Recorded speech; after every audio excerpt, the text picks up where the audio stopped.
What's going on, Cantina patrons? He's Darth Paul, I'm Padawan Dave. And welcome to the Mudhorn Cantina.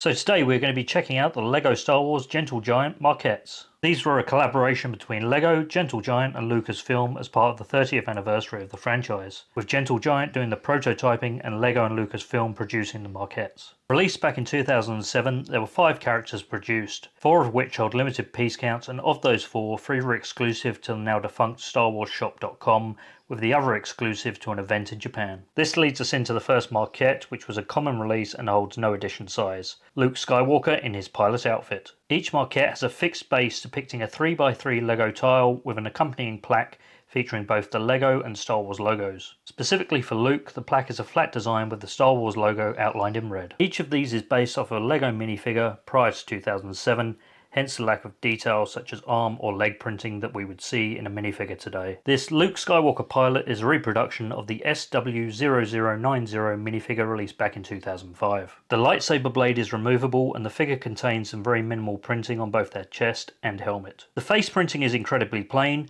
and was only the second Luke Skywalker minifigure to feature natural skin tone as opposed to LEGO's OG yellow minifigure head. Next up we have Luke's father, Darth Vader. This holds an edition size of 1000, of which we have number 838. The accompanying plaque is different compared to Luke's in that both logos are embossed, and the Star Wars one features a silver colour scheme with a light blue tint at the top and bottom. As with Luke, the lightsaber is also removable and only has printing on the chest. Although the chest printing has a slightly different tone, we believe this is based off the very first Darth Vader minifigure SW0004 released back in 1999. The reason we believe it is based off of this minifigure is due to the chase variant, which included an additional head of Anakin Skywalker in light grey featuring the same printing as SW0004.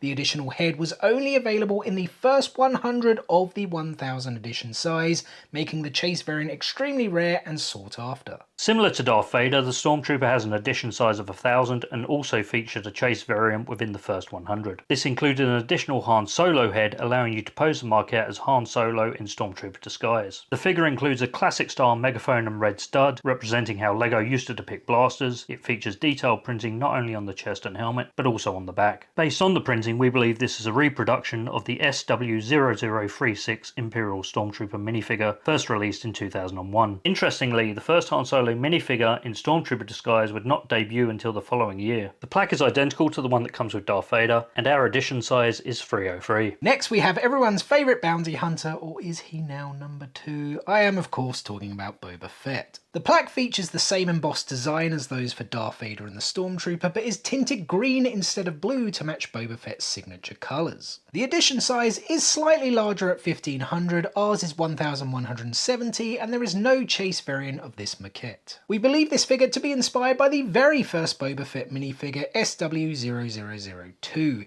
It features simple printing on the chest and helmet and includes the utensil camera with side sight, aka the space gun. Additionally, the figure also comes equipped with Boba Fett's iconic jetpack. And last but not least, we have the rarest of the bunch, the Blackhole Stormtrooper, also known as the Imperial Shadow Trooper. The plaque once again features the same embossed design, however the tone on the Star Wars logo is a deeper and more prominent blue. What makes this the rarest is its edition size of just 500. Ours is 356 and was released as an exclusive at Blister Event Tokyo in Japan. Like the Stormtrooper, it includes a classic style megaphone and red stud for the blaster, as well as chest, helmet and back printing. Unlike the other maquettes, this is a single fixed piece where neither the head or the plaque are removable. This one is also quite unique as it is not a reproduction of an actual minifigure. The closest resemblance would be to the SW0166A Imperial Shadow Trooper, which does have slightly more detailed printing on the helmet. There is no chase variant for this already rare figure, and at 500 pieces with a second market value of over £1,000, I'm very happy to have this in my collection. And well, there we go guys, that is the 5, or I should say the 5 that we own. I'm sure, like as you said, with the Blackhole Stormtrooper, yeah, that's what he was called, right? Super rare piece, 500. You'd still love to own the chase pieces of these two right here. Yeah, exactly. Even though it's literally a different head mold, like the body sculpt, everything is the same. Because as you guys would have seen in the picture, they just came, it was like a second head. Yeah, it's an additional, it's not an alternative. So yeah, obviously they just pop off as a we didn't really and I mean, it was kind of should have been obvious if it comes with an alternate head, but yeah, all kind of magnetized. Same with the like plaques at the front. Apart from this one, for whatever reason, they just didn't decide to make that. Was it because it was rarer? I'm not entirely sure. Maybe it was maybe it was a rushed piece that they had to get ready for the con and just produced it that way. Yeah, I'm not sure what that blister event was. I couldn't really find any information. The only things I could find was that Gentle Giant themselves were kind of doing some kind of tour and had like lots of exclusives at lots of different events back in 2007. And this was Blister Event Tokyo. I don't think they're still running because I did seem to find a link to a website. I think it was like blister.jp or something, but the like wasn't working anymore with that 404 error. So yeah, I'm guessing that is defunct. If anyone knows anything, drop some comments below. But yeah, I think like really cool people. They're like just bigger. Yeah, exactly. It's like a very unique thing. I really wish they'd kind of redo some and introduce some of the other characters now. But yeah, I mean, like we're both pretty big fans of Darth Maul. But he's always been my boy for the Sith. So I think a Darth Maul one would have looked pretty sick. I guess you could have had like a Luke head as well. Yeah, exactly. I mean, yeah, with the way 3D printing's going now, you could always like introduce your own if you could get the design. Yeah, get the right colours. Yeah, maybe. tinker it a bit.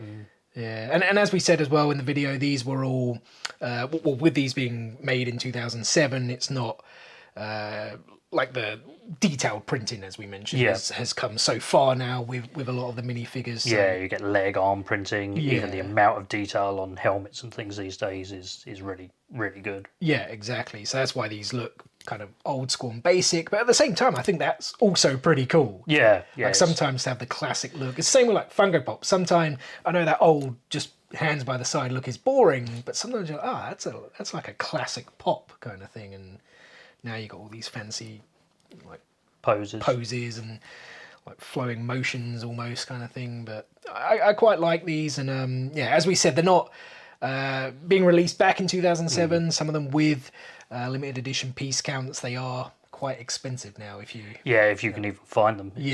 I think you said we've only seen one of these. I think I saw one of those on Bricklink. I think that's like well over £1,000 from someone in Taiwan. I think has it. Just Taiwan, that's crazy. But 500 worldwide. It wasn't like 500 just in Japan and 500 in Europe. Like you do see with some things, literally 500 worldwide. What do we say? 1,000 worldwide, 1,500. And for whatever reason, this was, I guess, the common. I mean, and that was much more easily available. I mean, I think I bought that on Amazon for like £20 or something at the time. Wow, it was really because you've had these for a while. Yeah, not quite back in 2007, but maybe 2017. I'd say. I think so. Yeah. So, but yeah, I guess we're rambling a bit. As we said, really cool pieces. Let us know in the comment section below, what do you guys think of these? Do you own any of these? Do you have those Chase variants? And well, Cantina patrons, that brings us to the end of this episode. First and foremost, thank you so much for taking time out of your day to spend with us here on the Mudhorn Cantina. It is very much appreciated, and we hope you did enjoy the video. If so, be sure to give us the thumbs up. And we of course have plenty more Star Wars goodness on the way for you guys. We normally drop episodes every single Tuesday, but next week we'll be dropping an episode on Wednesday because we are going to be reviewing the halfway point of the Acolyte, going through all 4 episodes.